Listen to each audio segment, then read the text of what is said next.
హిందువులకున్న ఒకే ఒక్క దేశం భారతదేశం. హిందువులకు ఇంకొక దేశం లేదు.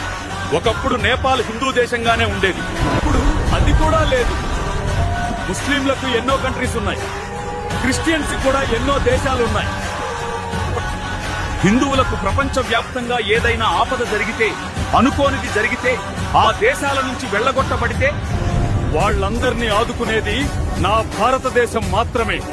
అలా వెళ్లగొట్టబడిన వాళ్లు ఇక్కడికి వస్తే భోజనం పెట్టేది ఇక్కడే. కాబట్టి హిందూ మతాన్ని కాపాడుకోకపోతే, హిందూ ధర్మాన్ని కాపాడుకోలేకపోతే, ఈ ఒక్క దేశం కూడా మనకు లేకపోతే మన పరిస్థితి ఏంటో అర్థం చేసుకోండి. 850 సంవత్సరములు ముస్లింస్ పరిపాలించిన, 200 సంవత్సరంలో క్రిస్టియన్స్ పరిపాలించిన, హిందువుల దేవాలయాలపైన దండెత్తిన, సంస్కృతి మీద, సంప్రదాయాల మీద దండెత్తిన మత మార్పిడి జరిగిన హిందూ దేశము నిలబడగలిగింది కదా. హిందూ దేవుళ్లున్నారు కదా. భారతదేశాన్ని కాపాడుకోవడం చాలా చాలా అవసరం.